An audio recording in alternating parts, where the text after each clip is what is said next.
ए पवित्र सुधा सर्जना महामहोत्सव रे मोर सौभाग्य मते आपण मानक संगे योगदान करने को जोड़ी हवा को सुजोग मिली मो आज पवित्र कार्यक्रम भितरे श्री श्री ठाकुरंकर पादरे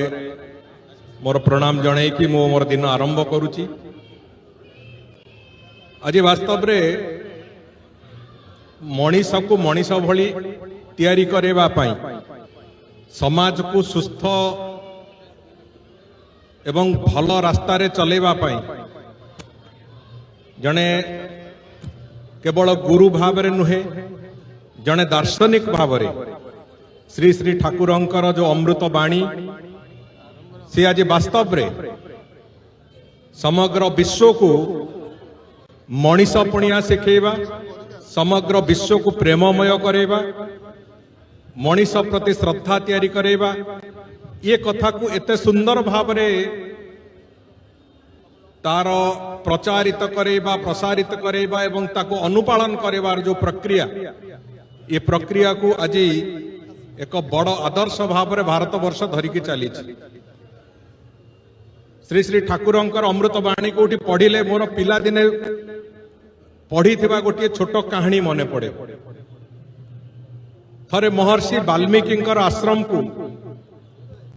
महर्षि विश्वामित्र एवं राजर्षि जनक सांग होकी जाइथिले। पहुंचीबा परे जेते बेले आश्रम द्वार देश रे पहुंचिले महर्षि वाल्मीकि तांको शिष्य माननकु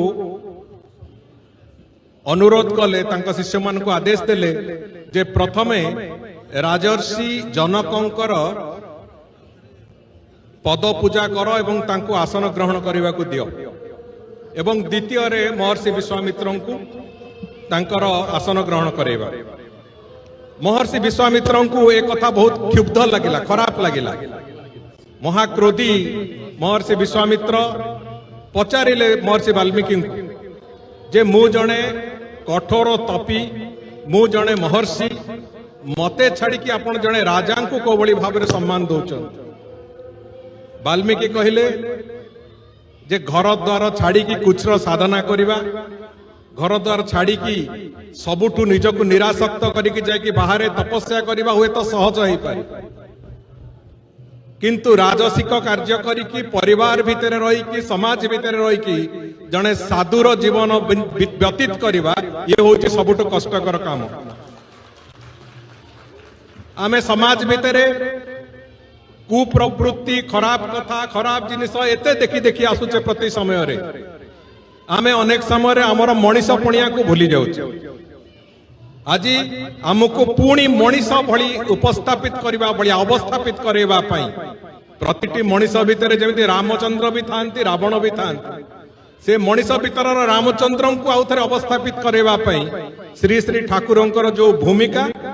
ये किछि समय तले जो पिला माने जो भली भाव रे एठी तांकर भजन परिवेषण करुतिले सेहितरु स्पष्टता आसुची से गुरु माने जो मानक सहित विभिन्न लोक जड़ित थांती से परिवार रो जो माने आध्यात्मिकता सहित जोड़ी होबा को चाहती गुरु संगे जोड़ी होबा चाहते किंतु सौभाग्यर कथा जे श्री श्री ठाकुरंक सहित जो सत्संगी बंधु माने जो माने जोड़ी होइचंती पूरा परिवार को गोटे आदर्शर रास्ता चलेबा पई एवं संपूर्ण भाव रे समाज को सजाड़िबा पई समाज को उच्च स्तर को नबा पई ये निश्चित भाव रे पूरा परिवार सेतिरे निजर समय व्यतीत करुथाय। ये कथा पिलांको ठुई देखि के कथा जणा पडुतला तेणु करी समस्त सत्संगी बंधु माननकु मो बापांको अमलरू सबु समय रे आमे माने जड़ित तो होइकी अच्छु सत्संगी बंधु मानक सहित जदिओ दीक्षा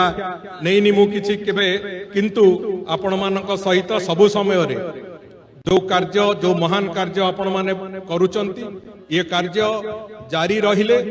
ये विश्व बंचिबो ये समाज बंचिबो समाज जो रास्ता को जाउची से रास्ता रु आमे भल जिनस को आकर्षण करी निज पाख को आनिबा। तेणु करी पुणी थरे आपण मानक समस्त को प्रणाम करूची।